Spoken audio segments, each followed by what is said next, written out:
ಹೆಸರು ಹೇಗೆ ಬಂತು? ಮೈಸೂರು ಅರಮನೆಯನ್ನ ಎಷ್ಟು ಬಾರಿ ಕಟ್ಟಲಾಯಿತು? ಎಷ್ಟು ವರ್ಷಗಳವರೆಗೆ ಕಟ್ಟಲಾಯಿತು? ಮೈಸೂರು ಅರಮನೆಯನ್ನ ಕಟ್ಟಬೇಕಾದ್ರೆ ಎಷ್ಟೆಲ್ಲ ಅನಾಹುತಗಳು ನಡೆದು ಹೋಯಿತು ಗೊತ್ತಾ? ಜೊತೆಗೆ ಅಷ್ಟು ಬೃಹತ್ತಾದಂಥ ಮೈಸೂರು ಅರಮನೆಯನ್ನ ಕಟ್ಟೋದಕ್ಕೆ ಎಷ್ಟು ಹಣ ಖರ್ಚಾಗಿತ್ತು?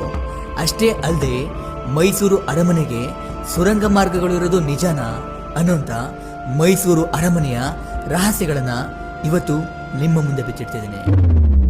ಮೈಸೂರು ಸಾಂಸ್ಕೃತಿಕ ನಗರಿ ಅಂತಾನೆ ಕರೆಯಲ್ಪಡುವ ಮೈಸೂರಿಗೆ ಈ ಹೆಸರು ಹೇಗೆ ಬಂತು ಅಂತ ನೋಡೋದಾದ್ರೆ ಇದರ ಹಿಂದೆ ಒಂದು ರಹಸ್ಯಮಯವಾದಂತ ಕಥೆಯೇ ಇದೆ. ಮೈಸೂರಲ್ಲಿ ಮುಂಚೆ ಒಬ್ಬ ದೈತ್ಯನಾಗಿದ್ದಂತ ಮಹಿಷಾಸುರ ಎಂಬ ರಾಕ್ಷಸ ವಾಸವಾಗಿದ್ದ. ಅವನು ಎಲ್ಲರಿಗೂ ತುಂಬಾ ತೊಂದರೆ ಕೊಡ್ತಿದ್ದ.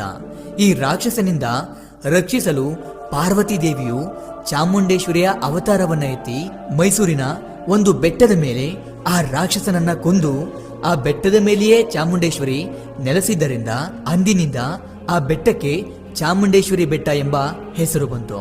ಹಾಗೆ ಆ ಊರಿನಲ್ಲಿ ಮಹಿಷಾಸುರನು ವಾಸ ಮಾಡ್ತಿದ್ರಿಂದ ಆ ಊರಿಗೆ ಮಹಿಷಾಸುರನ ಊರು ಅಥವಾ ಮಹಿಷೂರ್ ಎಂದು ಕರೆಯುತ್ತಾ ಅದು ಮೈಸೂರು ಎಂದು ಬದಲಾಯಿತು. ಈ ಮೈಸೂರು ಹಲವಾರು ವಿಶೇಷತೆಗಳನ್ನು ಒಳಗೊಂಡು ಅದರಲ್ಲಿ ಮೈಸೂರಿನ ಅರಮನೆ ತುಂಬಾ ಪ್ರಸಿದ್ಧಿಯನ್ನ ಹೊಂದಿದೆ. ಈ ಅರಮನೆಗೆ ಮತ್ತೊಂದು ಹೆಸರಿದೆ, ಅದೇ ಅಂಬಾವಿಲಾಸ ಅರಮನೆ.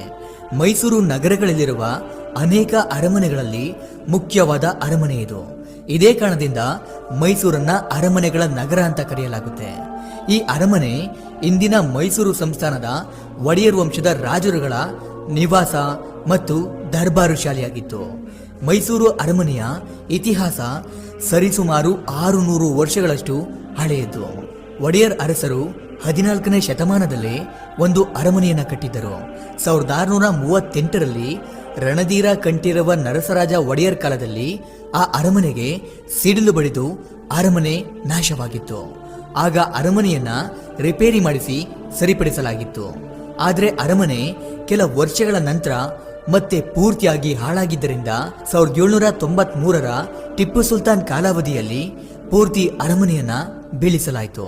ಮತ್ತೆ 1803ರಲ್ಲಿ 3ನೇ ಕೃಷ್ಣರಾಜ ಒಡೆಯರ್ ಕಾಲದಲ್ಲಿ ಹೊಸದಾಗಿ ಮರ ಮತ್ತು ಇಟ್ಟಿಗೆಯಿಂದ ಮತ್ತೊಂದು ಅರಮನೆಯನ್ನ ನಿರ್ಮಿಸಲಾಯಿತು.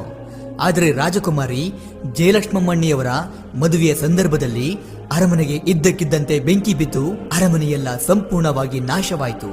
ಇದರಿಂದ ಅರಮನೆ ವಾಸಿಗಳು ಸಮೀಪದ ಜಗನ್ಮೋಹನ ಅರಮನೆಗೆ ಸ್ಥಳಾಂತರವಾಗ್ತಾರೆ. ಇದಾದ ನಂತರ ಮತ್ತೆ ವಿಭಿನ್ನವಾಗಿ ಕನಸಿನ ಅರಮನೆಯನ್ನು ನಿರ್ಮಾಣ ಮಾಡಲು ಬ್ರಿಟಿಷ್